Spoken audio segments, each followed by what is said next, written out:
আপনারা জানেন বাংলাদেশে এখন কি হচ্ছে। আপনারা গণভোটে সবাই কি হ্যাঁ এর পক্ষে ছিলেন না?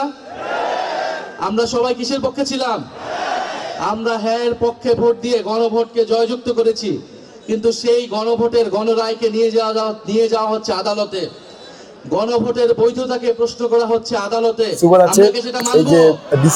মানব না। যদি জনগণের রায়কে আদালতে নিয়ে যাওয়া হয়, তাহলে আমাদেরকে রাজপথে যেতে হবে। ভাই আছে আপনারা কারেন্ট অ্যাকশন হবে। এখানে আপনাদের মেলা এই উড়াকান্দি ঠাকুরগাঁওয়ের বাড়িকে আমি চাই ইন্দা প্রভাব মুক্তের কাজ করবে। এখানে কারো ওই ভয়ে কারো আতঙ্কে যে ভাই অমুকে দোকান না দিলে আমাকে ঝামেলা বেশি কথা করবো, ওইসব চলবে না। ইন্দা যা দেবে মেলা কমিটি যারা যে দোকান দেবে লটারির মাধ্যমে হোক অথবা ওনাকে মাধ্যমে হোক, যেভাবে যে দোকান পায় সে সেখানে বসে দোকানদারি করবে। কোনটা যদি মেলায় নৌকো আনতে চায় আনবে, নৌকো না আনতে আনবে না। এটা স্বাধীনতা সব আপনাদের। রাজনৈতিক প্রশ্নগুলোকে জনগণের ম্যান্ডেটকে আদালতে নিয়ে পরিস্থিতি অস্থিতিশীল করার চেষ্টা করবেন না, আদালতকেও প্রশ্নবিদ্ধ করবেন না। বিজ্ঞ আদালতের প্রতি আমাদের আহ্বান থাকবে, জুলাই গণ অভ্যুত্থানের হাজারো মানুষের রক্তের মধ্য দিয়ে আজকের প্রধান বিচারপতিগণ বসেছেন।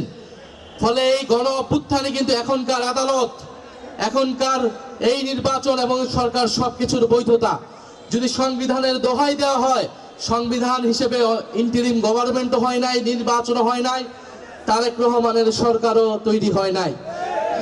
যদি পুরানো সংবিধানের কথা বলা হয়, তাহলে ফ্যাসিস্ট হাসিনাকেই এখনকার প্রধানমন্ত্রী হিসেবে মেনে নিতে হবে। বর্তমান সরকার কি সেটা মেনে নিতে প্রস্তুত কিনা আমরা তার কাছে সেটা শুনতে চাই। ফলে অযথা জল ঘোলা করবেন না। সংস্কার বাস্তবায়ন করতে হবে, বিচার বাস্তবায়ন করতে হবে। ভারতের কাছে অবিলম্বে শেখ হাসিনাকে বাংলাদেশে ফেরত পাঠানোর জন্য দাবি জানাতে হবে। শেখ হাসিনাকে ফেরত না পাঠালে ভারতের সাথে সম্পর্ক ঠিক হবে না। বাংলাদেশের সাথে সম্পর্ক স্থাপন করতে হলে অবশ্যই জুলাই গণহত্যার বিচার, শেখ হাসিনাকে ফেরত পাঠাতে হবে, শরীফ ওসমান হাদির খুনিদেরকে বাংলাদেশে ফেরত পাঠাতে হবে। তারপরে ভারতের সাথে সুসম্পর্কের বিষয়ে আমরা বিবেচনা করব ইনশাআল্লাহ। আজকে পুরো সমগ্র এনসিপি এই কুমিল্লা জেলায় এসেছে। এনসিপির সব গুরুত্বপূর্ণ নেতাই আজকে কুমিল্লা জেলায় এসেছেন। কুমিল্লা এবং বৃহত্তর কুমিল্লা থেকেই কিন্তু এনসিপির যে কার্যক্রম, এনসিপির গুরুত্বপূর্ণ নেতা তৈরি হয়েছে, এটা আমাদের জন্য অনেক সম্ভাবনার। আপনারা জানেন যে কুমিল্লায় মুজিববাদের জম হাসনাত আব্দুল্লাহ রয়েছেন, যিনি নির্বাচিত হয়েছেন কুমিল্লা জেলার মানুষের ভোটে। এই কুমিল্লায় রয়েছেন গণ অভ্যুত্থানের ভ্যানগার্ড আসিফ মাহমুদ, সজীব ভুইয়া এবং এই বৃহত্তর কুমিল্লার সন্তান চাঁদাবাজদের জম জনাব নাসিরউদ্দিন পাটোয়ারি আবির্ভূত হয়েছে এই ইলেকশনে। আপনাদের সন্তান চাঁদাবাজ সন্ত্রাসের বিরুদ্ধে ঢাকায় নেতৃত্ব দিচ্ছে।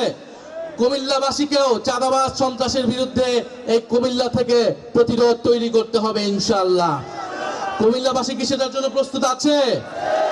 আমরা শেষ করব, আমরা ইফতারে যাব। ইফতারের আগে আমরা 1 মিনিট স্লোগান দিব। আপনারা সবাই প্রস্তুত আছেন? কুমিল্লাবাসী প্রস্তুত? ইনকিলাব ইনকিলাব, এনসিপি এনসিপি, ক্ষমতা না জনতা,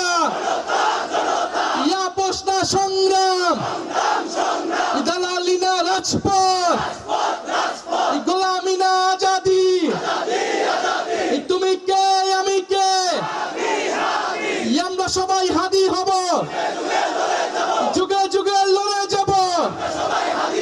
অ্যাকশন টু অ্যাকশন, এনসিপির অ্যাকশন, চাঁদাবাজের বিরুদ্ধে, সন্ত্রাসীদের বিরুদ্ধে, ফ্যাসিবাদের বিরুদ্ধে, আগ্রাসনের বিরুদ্ধে।